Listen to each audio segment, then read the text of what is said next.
오늘 다룰 이야기는 바로 성경에서 금지된 복음서들에 대한 이야기입니다.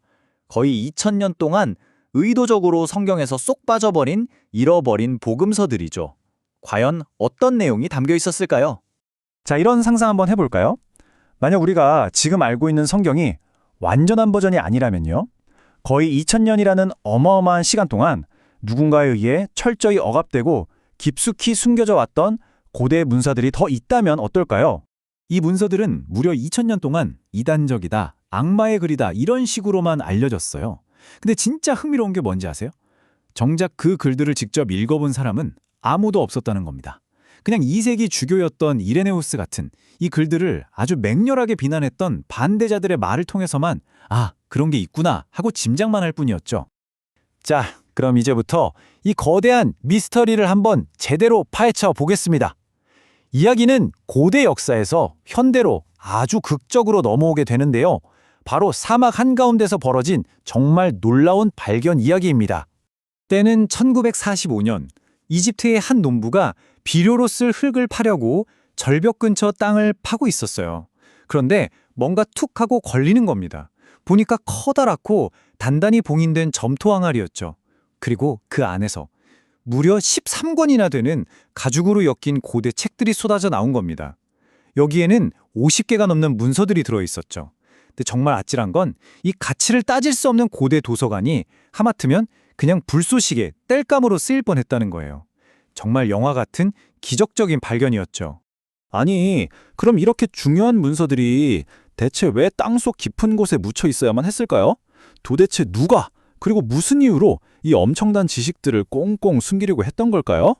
자, 시계바늘을 4세기 초로 돌려보죠. 로마의 콘스탄티누스 황제가 기독교로 개종하면서 교회는 막강한 국가의 권력을 등에 업게 됩니다. 그리고 서기 367년쯤 알렉산드리아의 아타나시우스라는 주교가 지금 우리가 알고 있는 신약 성경의 공식적인 목록, 그러니까 정경이라는 걸 처음으로 딱 정해버립니다. 그리고는 수도사들에게 명령을 내리죠. 이 목록에 없는 다른 모든 비밀 복음서들은 싹 다 없애버리라고요. 당시 교회 지도부가 어떤 생각이었는지는 이 한마디에 다 담겨 있습니다. 다른 것들은 절대 읽지 마시오. 그것들은 당신을 완전히 잘못된 길로 이끌 것이기 때문이요. 한마디로 진리는 우리가 정한다. 다른 소리는 듣지도 말라는 거죠. 영적인 진리에 대한 독점권을 만들려는 의도가 아주 명확하게 보입니다. 자, 그럼 교회가 이 문서들을 왜 그렇게까지 두려워했던 걸까요? 이 금지된 가르침들의 한가운데에는 대체 어떤 비밀이 숨겨져 있었던 건지 지금부터 그 내용을 들여다보겠습니다. 우리가 아는 마태, 마가, 누가복음 같은 정경 복음서들은요, 수많은 대중에게 공개적으로 전해진 이야기나 비유를 담고 있어요. 뭐랄까, 기초과정 같은 거죠. 반면에 도마복음이나 마리아복음 같은 이 비밀 복음서들은요, 소수의 핵심 제자들에게만 은밀하게 전수된 훨씬 더 깊고 신비로운 가르침을 담고 있습니다. 일종의 심화 과정이라고 할 수 있겠네요. 근데 여기서 정말 소름 돋는 사실이 하나 있습니다. 지금 보시는 이 구절. 너희에게는 하느님 나라의 비밀이 주어졌지만 저 바깥 사람들에게는 모든 것이 비유로만 주어진다. 자, 이 말이 어디서 나왔을까요? 금지된 복음서가 아닙니다. 바로 우리가 보는 성경 마가복음에 나오는 구절이에요. 이게 무슨 뜻일까요? 성경 스스로가 예수에게는 비밀 가르침이 있었다는 걸 인정하고 있는 셈이죠. 그렇다면 당연히 이런 질문이 따라올 수밖에 없습니다. 도대체 그 비밀 가르침이라는 게 뭐였을까 하고 말이죠.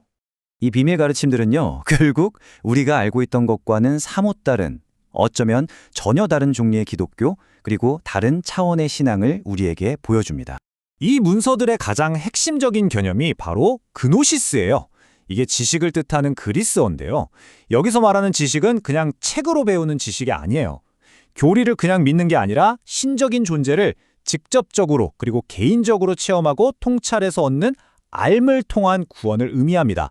즉, 사제 같은 중개자 없이도 누구나 신을 직접 알 수 있다는 거죠. 이 생각들이 당시의 정통 교리를 얼마나 뒤흔들었을지 한번 상상해 보세요. 신은 남성인 동시에 여성이다. 여성도 핵심 제자이자 영적 지도자가 될 수 있다. 부활은 단순히 몸이 다시 살아나는 게 아니라 영적인 변화다. 그리고 신에게 가는 길은 다른 어디도 아닌 바로 내 자신 안에 있다. 성령을 통한 계시는 과거에 끝난 게 아니라 지금도 계속될 수 있다. 정말 하나하나가 혁명적인 생각들이었죠. 도마복음에 나오는 이 구절이 바로 그 그노시스적인 관점을 완벽하게 보여줍니다. 만일 당신 안에 있는 것을 밖으로 이끌어낸다면 당신이 이끌어낸 바로 그것이 당신을 구원할 것이다. 구원이 바깥이 아닌 내면에서 온다는 사상을 이보다 더 잘 보여줄 수는 없겠죠. 50개 이상. 정말 간단한 숫자지만 이집트 나근 함마디에서 발견된 문서들의 규모와 그 다양성이 얼마나 어마어마했는지를 딱 보여주는 숫자입니다. 그리고 더 놀라운 건 그 내용물이었어요. 단순히 비밀 기독교 복음서들만 있었던 게 아닙니다. 신비주의적인 유대교 문서도 있었고 여러 가지 계시나 환상에 대한 기록들, 심지어는 그리스 철학자 플라톤의 글까지 포함되어 있었죠. 이건 그냥 이단 문서 모음집이 아니라 고대 세계의 다채로운 영적 지식들이 모여있는 정말 풍부한 종합 도서관이었던 거예요. 결국 이 모든 발견이 우리에게 말해주는 건 이겁니다. 초기 기독교는 우리가 생각했던 것처럼 하나의 통일된 모습이 아니었다는 것. 오히려 수많은 아이디어들이 서로 경쟁하고 영향을 주고받는 아주 활기찬 사상의 시장과 같았다는 거죠.